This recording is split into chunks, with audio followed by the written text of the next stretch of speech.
Dad, by the time you read this, I'll either be in prison or dead.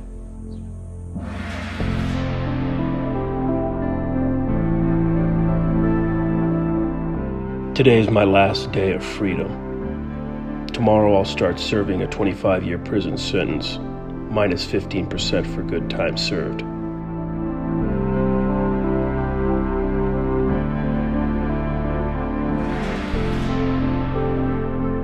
My lawyer tried to propose an alternative sentence where I'd only have to serve 4 years. The prosecutor didn't buy it.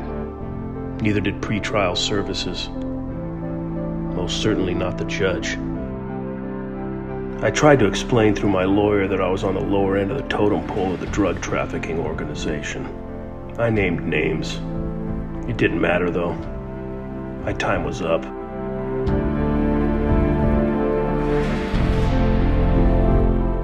I drove shipments for the new congregation, the most powerful drug trafficking cartel.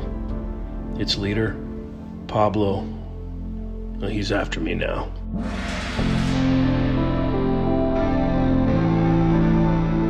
Pablo is very upset with me. I'm really scared.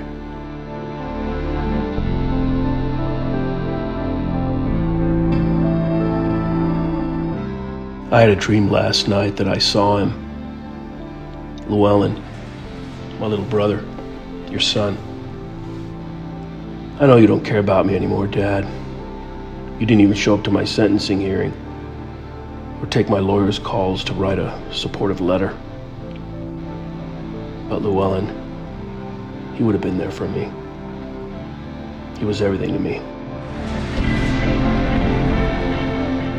I saw him sitting in the field near Bitar's ranch, where we play football.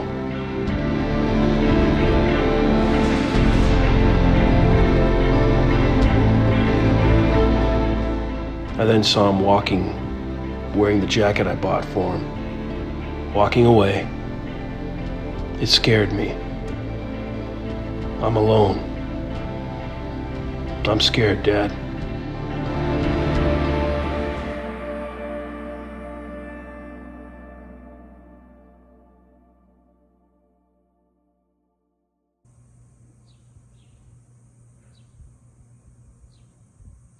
I'll always be grateful for the childhood I had, Dad.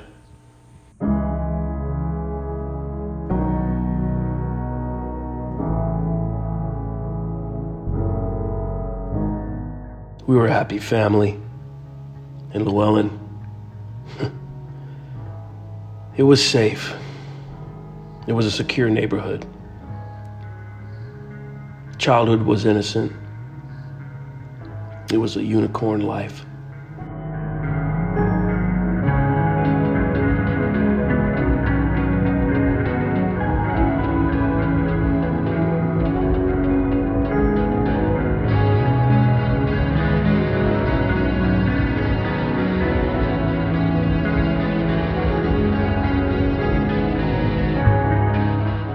Then, Dad, I met Yara. She became my everything. We dated, got married, 2 dogs, 2 cats, we were happy.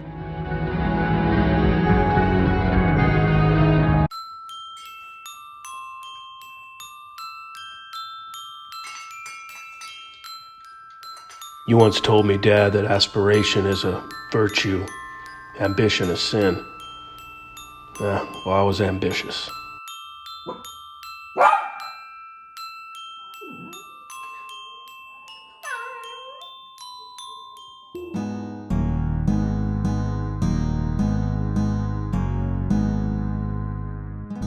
I sold life insurance. My slogan was life at the speed of your trust. Whole, term, annuities, I did it all. It wasn't enough. I wanted more. I needed more. I met Omar at a chamber mixer. He introduced me to Fernando. The rest is history.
I saw you, Yara.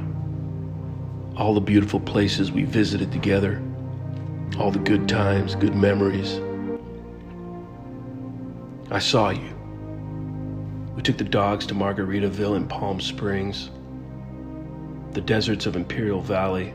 The beauty of the abandoned Salton Sea. We kissed at Bombay Beach in front of the standalone mailbox.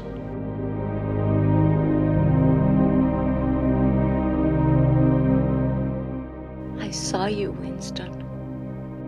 I remember when you took me to your hometown, those beautiful sand dunes where you used to go with your brother Llewellyn, who you loved so much.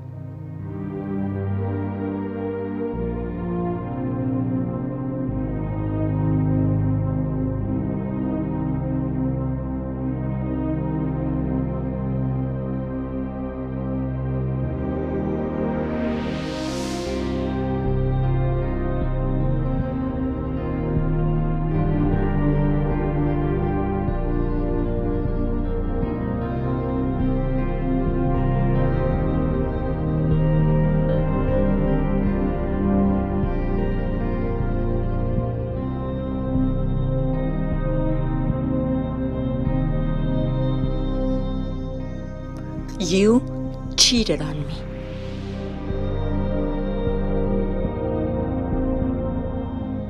I saw the pictures of you with her and the videos. I remember that. I'm sorry. That it was paradise, that it was only you for me and you, for you and me, right? And you bring her on Thursdays. You bring her on Thursdays to my bed. You were thinking of her when you were with me? Is that what happened? No, you. I hated you. I called you traitor, liar, cheater. I called you trash. But I forgave you. And I took you back. And we were doing fine. And then I got a call from you at the Tecate border. We arrested you.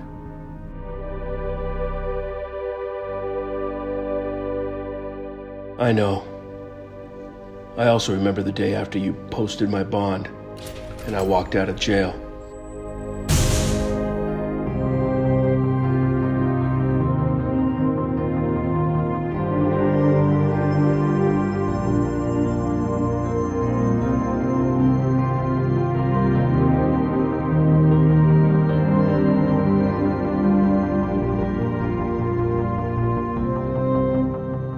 We went to the desert, and I told you everything, more than I should have.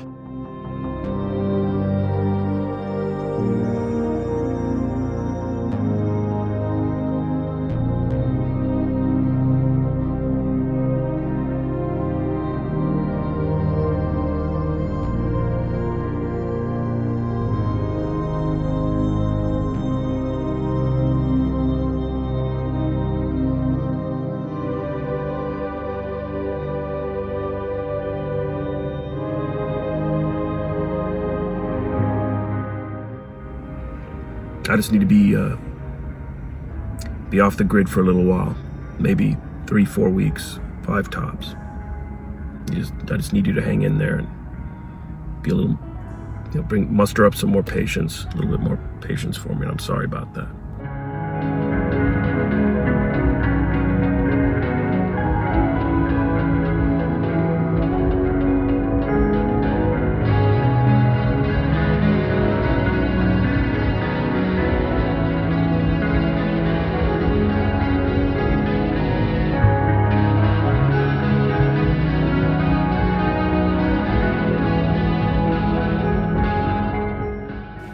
Folding clothes over and over and over and over again.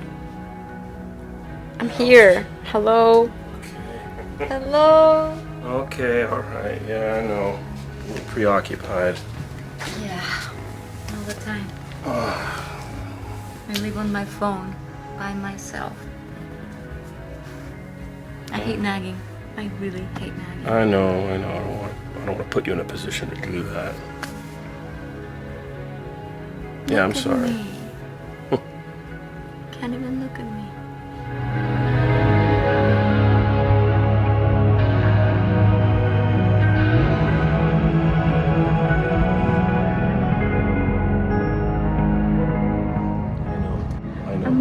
about not seeing you. I understand.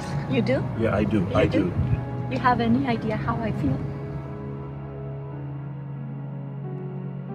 After your sentencing hearing, you told me you were gonna go away for a while, but that you'd be back. I knew that this was the last time I was gonna see you.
Pablo controlled Mexico and every port of entry to the U.S. He was la ley, the law in Mexico, the single biggest narcotic supplier for the United States. He was Mexican and Russian. His lineage traced back to an activist from Russia who fled persecution, and she, along with a group of other Russians, settled near what is now Valle de Guadalupe, Baja California, Mexico.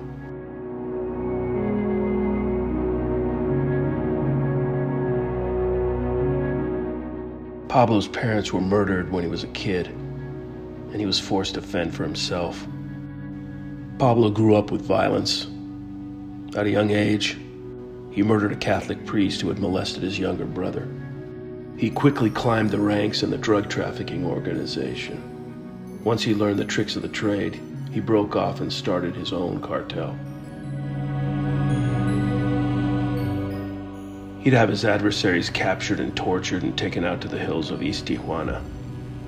They'd be shot in the head and then thrown off the cliff.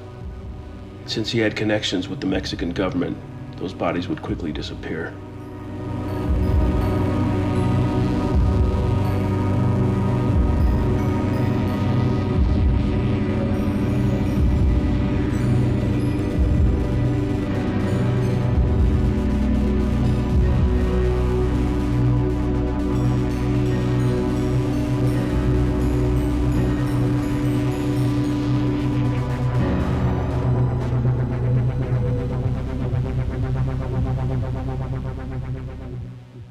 Conserva en ella los dones que con tanta bondad les concedes.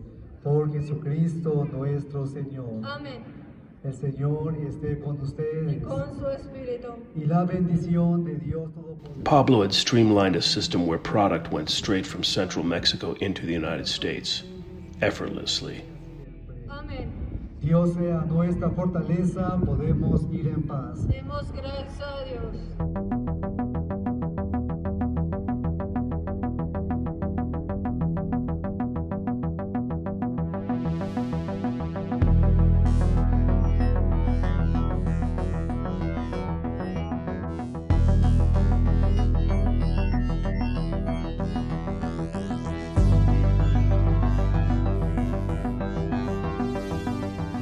All my shipments were personally handled and packed by Pablo's trusted employee, La Linda. She was a single mother and former sex worker. She'd left that world behind to work for Pablo. He trusted her unconditionally, giving her full autonomy.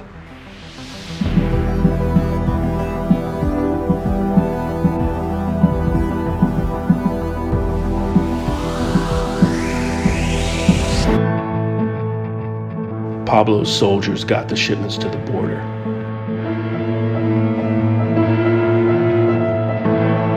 ¿Qué onda, jefe? Bendiciones, ¿cómo amaneciste?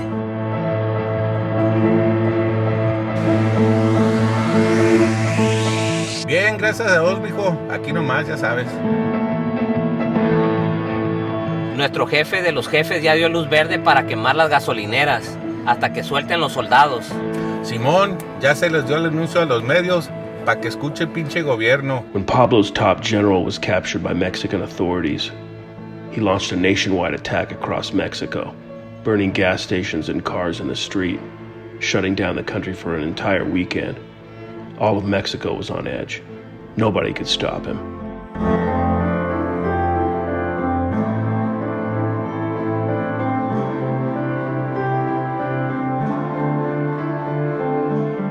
Habrá toque de queda desde el viernes a las 10 de la noche hasta el domingo a las 3 de la mañana y vamos a hacer un desmadre para que el puto gobierno libre nuestra gente. Somos la nueva congregación. No queremos lastimar a gente. Es mejor que nos salgan y vamos a levantar todo. Queremos libertad para nuestro general.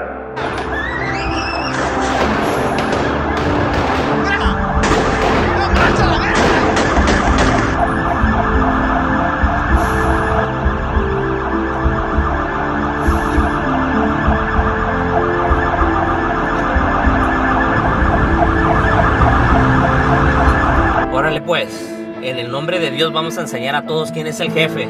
Pues a huevo. Oye, ¿y qué me dices del paquete?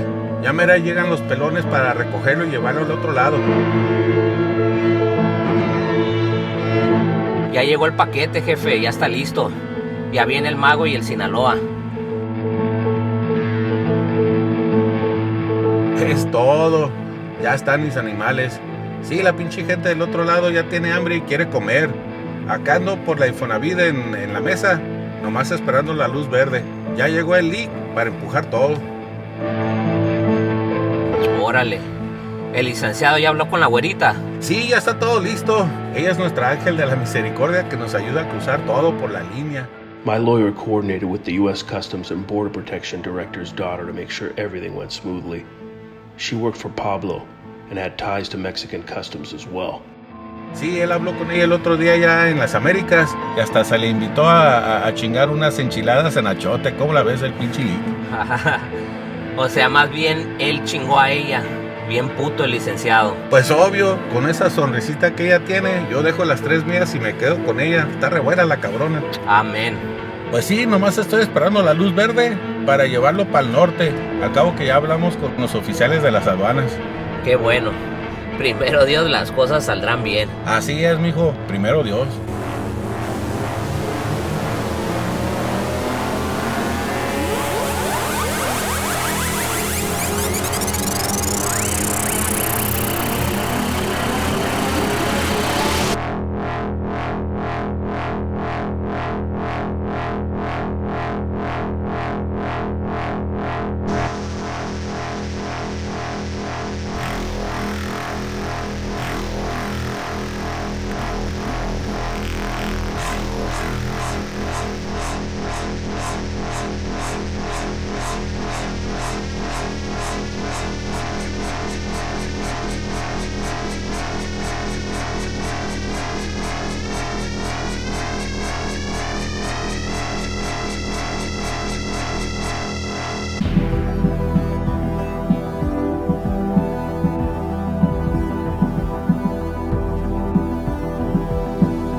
Pablo had DEA and customs agents on his payroll.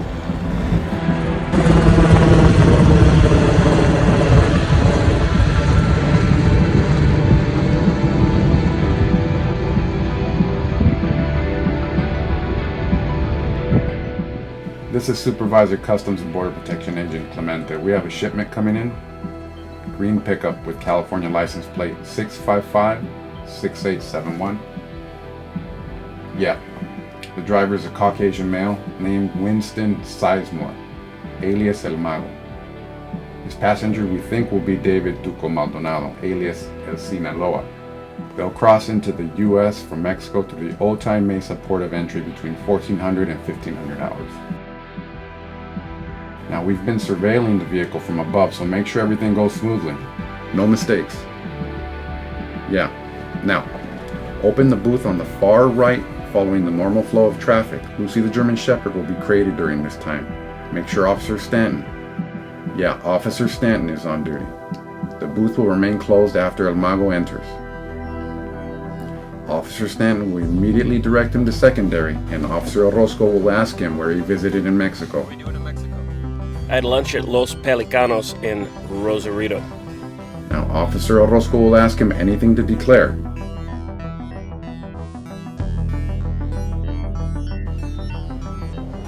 Nope.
The destination of the shipments was Smokey's Boxing Gym in San Diego.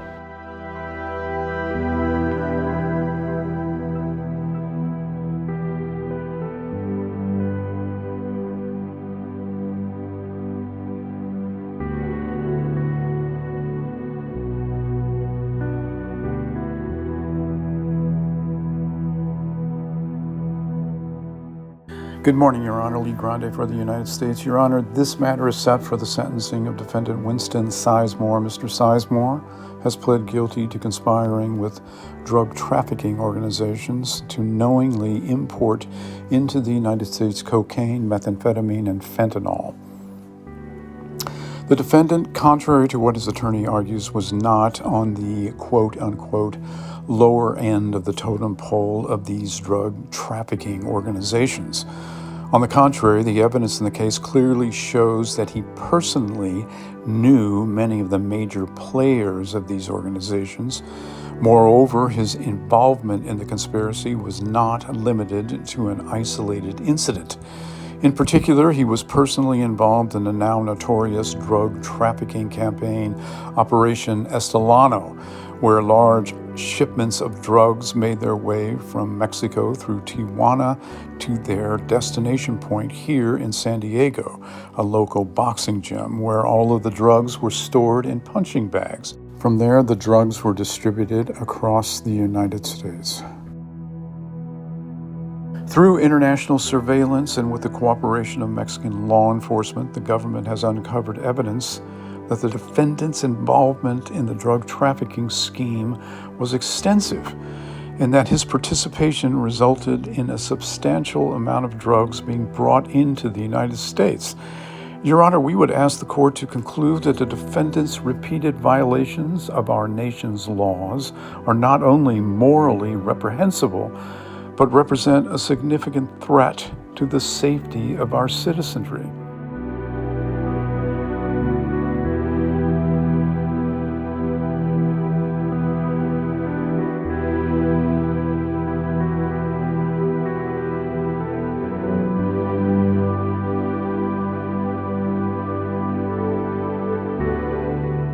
Given the aggravating factors in this case, we believe a sentence of 14 years in prison is proper.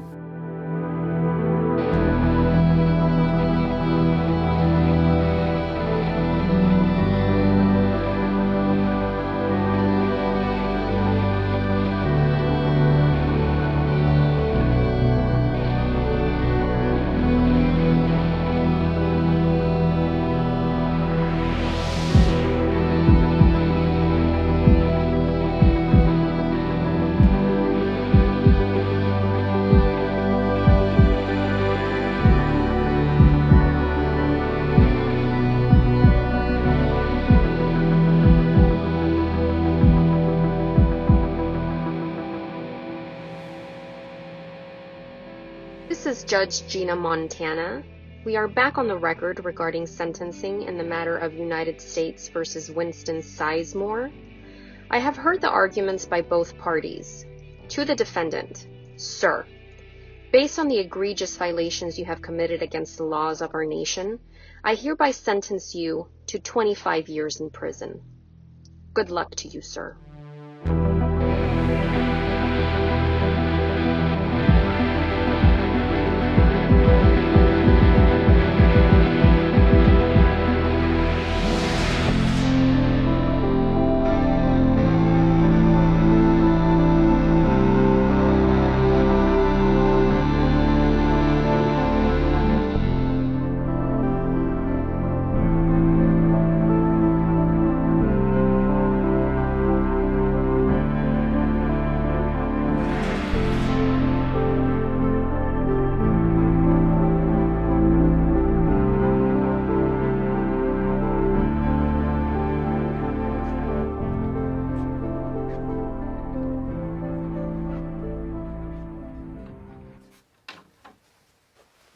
What's going on, guys?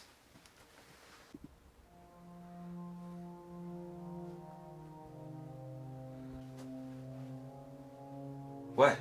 We can't help you this time, man. Excuse me? We know why you're here. How do you know why I'm here, Dave? I haven't told you anything. I just walked in. What are you talking about, bro? Your client, he fucked up. My client? I have a lot of clients. I come to you with a lot of clients. Which? Llewellyn's brother, right? Llewellyn's brother. Yeah, Llewellyn's brother. How did you know about it? I haven't told you anything about this case yet. So I'm trying to tell you, we already know why you're here. Can't do you any more favors. Not in this case, not with him. Whoa, wait a second. Favors? You do me favors. You don't do me any favors, okay? I pay you. I pay both of you. I pay both of you handsomely, okay?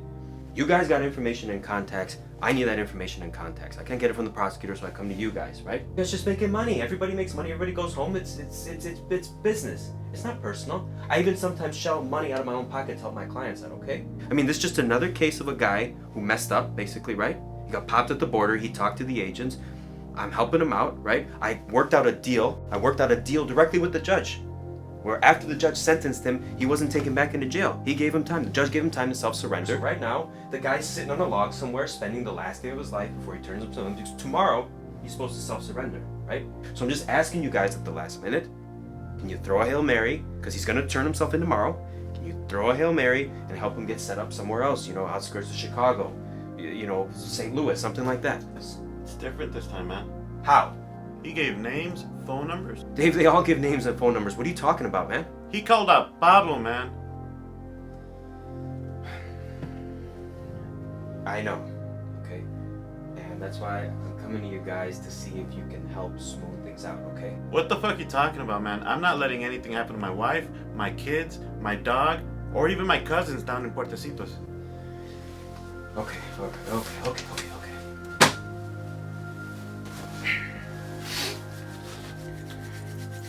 It's a bad situation he's in, okay?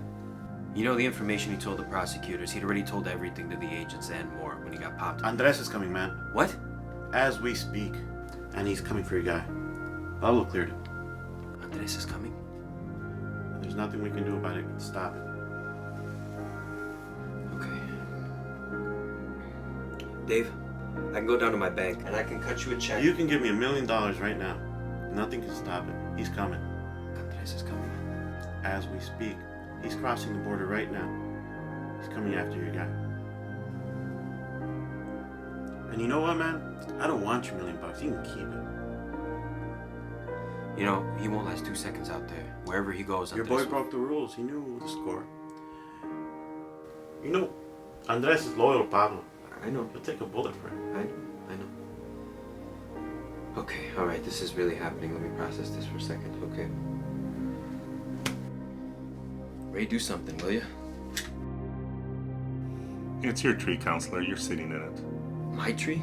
This is my client's matter. It's not mine. Well, you need to be careful also. Me? Why? Word's going around that you dropped the ball. What the hell are you talking about, Ray? I advocated to the best ability for my client as I could. You know, facts are stubborn. I can't change what happened in the past. Why did you let your client talk to the chief prosecutor in the case? I wanted to get him $5,000 cooperation, take time off his sentence, what he was looking at, you know? And plus everything he told the prosecutor, he'd already told the agents at the border and more when he was detained for more than an hour. It doesn't matter. We're dealing with Pablo here.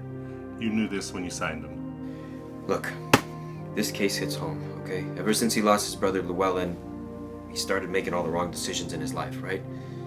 And he is where he is because of those decisions he made. But that's on him, Ray. That's not on me. So I don't understand why you're telling me this. I mean, after all the years we've done business together, you're actually threatening me over this. Nobody's threatening you. I'm just telling you as a courtesy, based on all the years that we've known each other and all the years that we've done business, that you two need to be careful. Your client's a marked man, and Andres is on his way. Bro, go take a vacation. Let this one blow over. We'll talk to Pablo, make sure nothing happens to you. Let Andres do his thing. Listen, you did everything that you could. He brought this on himself.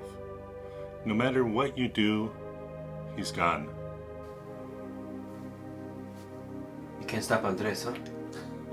Can you stop a storm from coming?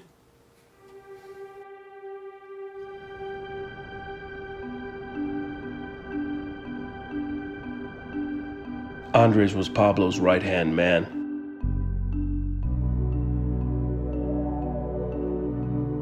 Once Pablo's arthritis kicked in, Andres managed the drug trafficking organization and carried out the executions.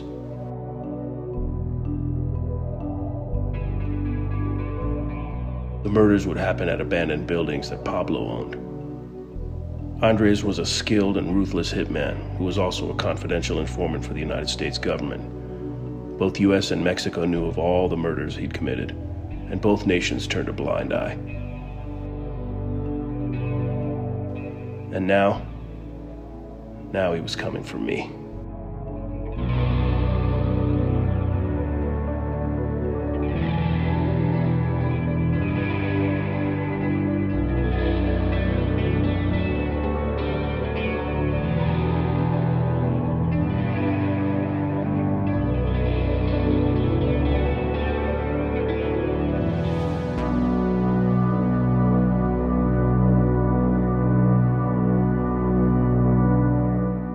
Pablo first met Andres in East Tijuana, a homeless boy at the time, as he was stealing meat from a street corner taco stand.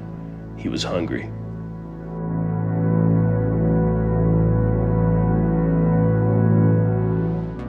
Pablo sympathized with Andres, took him in, raised him as his own. He brought him into the business without much hesitation. As calculating and cold as Pablo was, he completely let his guard down with Andres. He'd take him to his ranch in Tecate and teach him life lessons while they killed snakes for fun.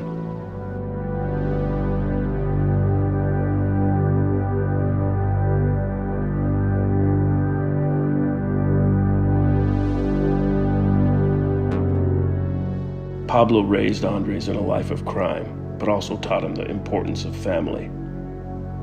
Andres loved his son and would do anything for him. He made sure that every moment he was not doing a job for Pablo, he was giving his son the childhood he never had.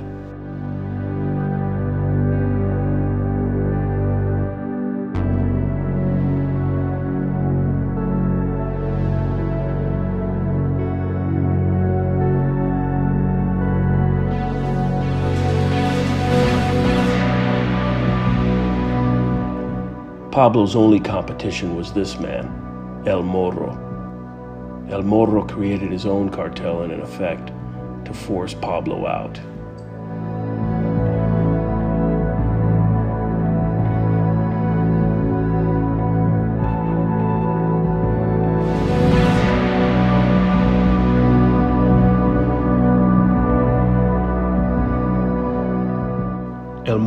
recruited members of Pablo's cartel.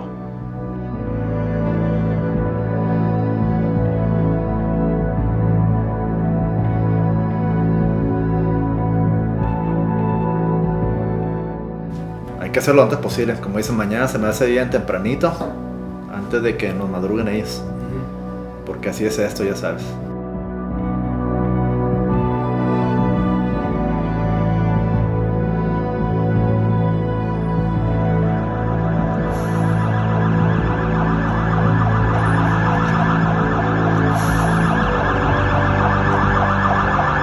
La onda con las conectas con la aduana en Juárez principalmente, ellos ya están apalabrados. Porque de hecho ellos lo único que quieren es que no se pare el flujo. Sí. Entonces quieren que siga trabajando. No importa quién lo haga, pero con que se haga.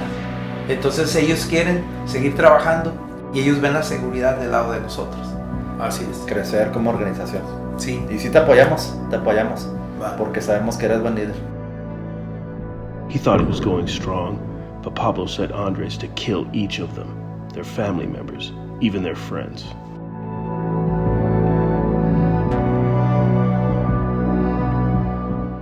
After gunning down El Morro's sister and her husband at their own wedding, Pablo eventually had El Morro cornered with no army, no money.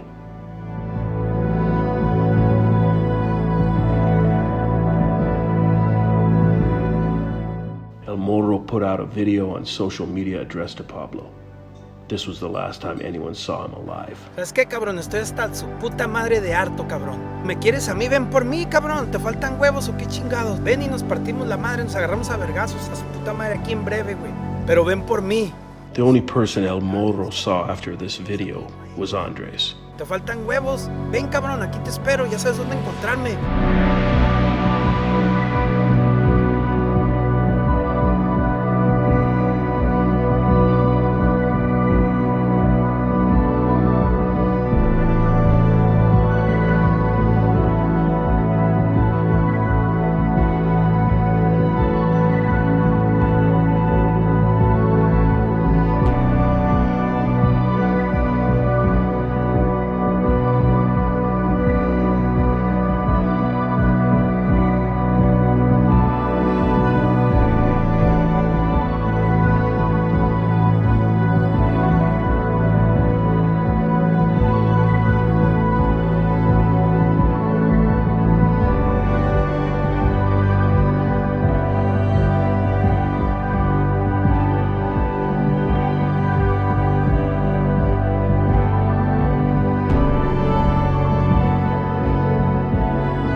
Yara, come on in. Make yourself comfortable.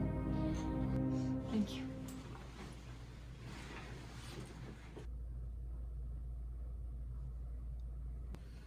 Where is he? I don't know. Where is he? I don't know. Where the fuck is he? Hey. Cálmate.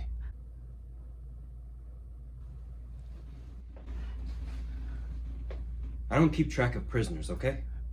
Prisoner? Prisoner? Isn't he your client? Was, Yada. He was my client. He's not my client anymore. You know that. What are you talking about? What do you mean?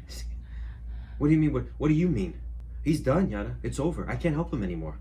We did everything we could. What do you mean? He's done.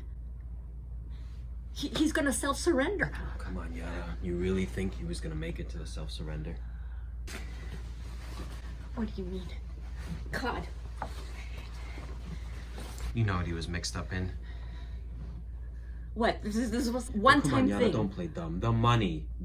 How do you think he could afford all those lavish vacations, all those expensive dinners? You think this was a one-time thing where he got popped at the border, crossing drugs? He never done it before. I couldn't even pitch that garbage to the prosecutor's office.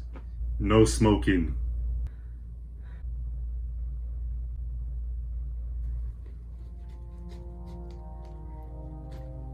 What are you talking about?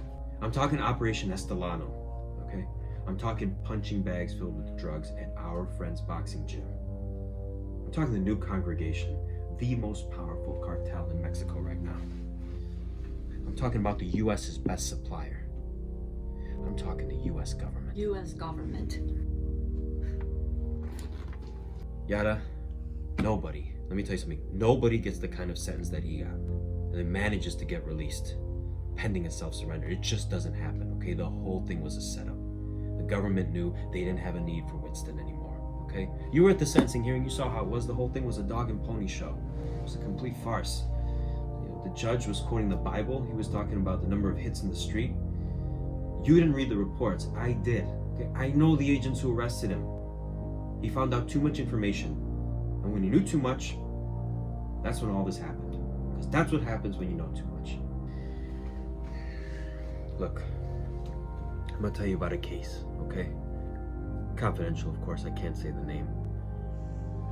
There's a case of a man who did a lot of cross-border counter-surveillance work. One day he learned too much. One day he got hit by a car. One day he got charged with a felony for something he didn't do. And now, he has one leg, he can't make his mortgage payments, and he has no access to his pension. He's an outcast. And it's the same thing here with Winston.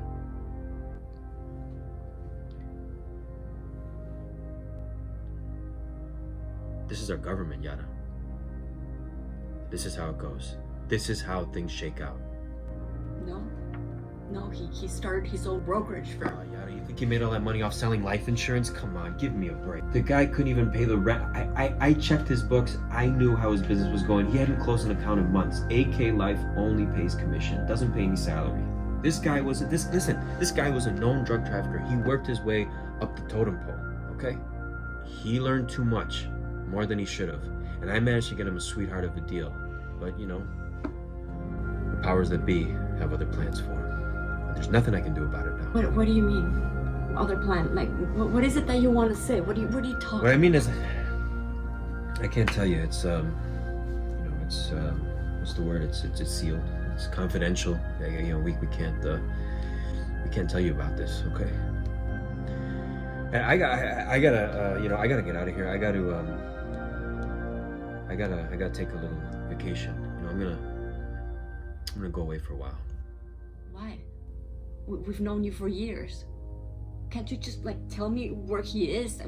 I can't even talk to him. He went MIA after the sentencing hearing. He knows what's up, Yada, and he doesn't want to get you in any deeper than you're already in. Me? Well, what have I done? I knew him well, okay? I was best friends with his brother Llewellyn, and I'm really sad the way things turned out. But there's nothing I can do at this point. Even if you did know where he was, by the time you get there, he's probably... No. So if you need anything in the future, you know, I'm gonna take a break. If you need anything, you talk to my mentor over here, Ray, okay? He's cream of the crop. He does criminal defense, and, you know, he also does family law as well. So if you have a TRO or a divorce or something like that, you can go ahead and hire him. Who are you? Yada, listen to me. No harm will come to you from me. What are you talking about? Yada, I know you know. Know what? We did everything that we could for the kid. You know this. He did this to himself. No, he didn't do this to himself. You set him up, didn't you? Yara, I know this is hard for you. It's gonna be okay because you're here with me. Nobody needs to know anything. Nobody needs to know anything? Nobody needs to know anything. Nobody's gonna say anything to anybody. That way, everybody will be okay. Well, how about I go to the police? The PD office is 10 minutes away from here. Everybody will be okay. Your aunt Elvira over in Aguascalientes, Sección 103, Via Oriente. Your sick mother Gina, 15 minutes from here over on Bayer Boulevard. Your nephew Manolo over in Raleigh, California, newly born. Your brother Antonio over in Lake Elsinore, injured on the job, just filed a workers' comp claim. Your other brother Alejandro, the anthropology professor over in Calexico, California.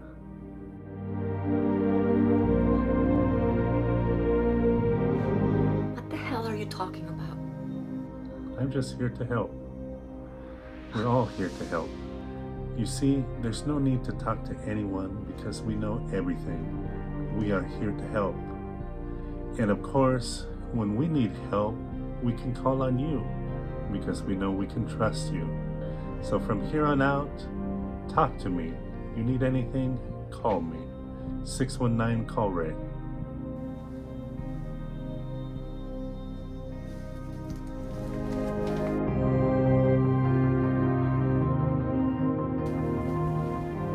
I know you understand, Yara. I know you understand. Take care.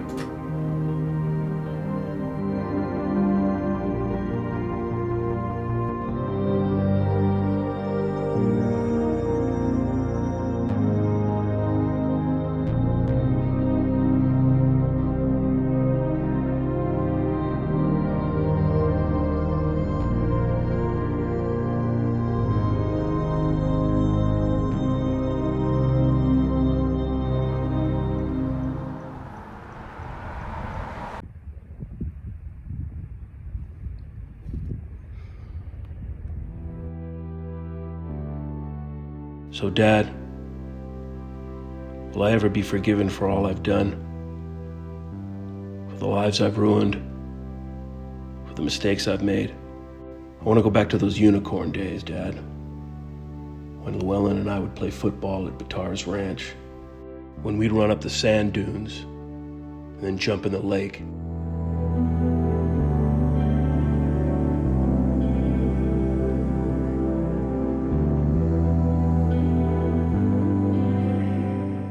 I will miss the life I once had.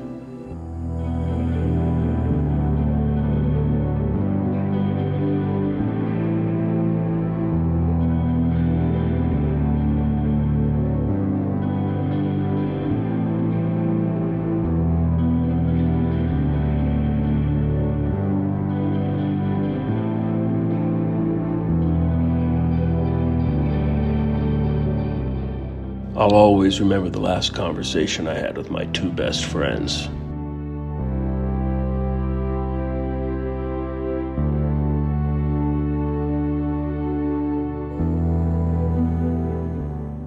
You know, man, I had a cousin that had to go away, man. You know, you're always gonna have to watch your back, and like I'd suggest becoming friends with somebody that's been in there for a long time, you know, that could kind of guide you, you know, but still be careful with that, you know, because you don't know what their intentions are gonna be. Nobody's family or nobody's your friend in there, so you still have to take care of yourself at all times.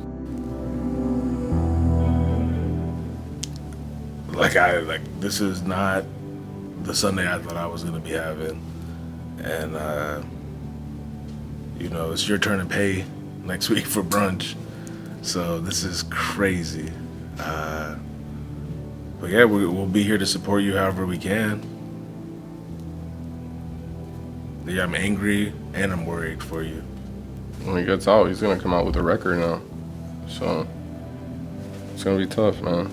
You know, as soon I'll try to contact your lawyer, give me your lawyer's information. That way I could try to check up to see where you're shipped off to, or like I want to be involved in being able to just still have contact with you, man.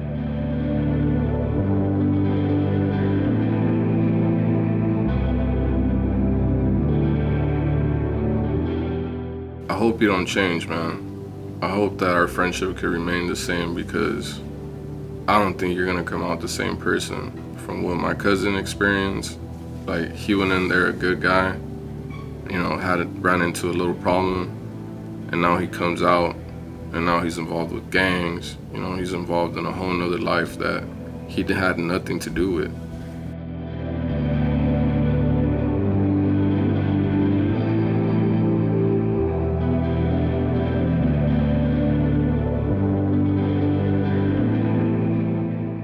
So I hope that you're really prepared for what you're about to go into, because your life will never be the same.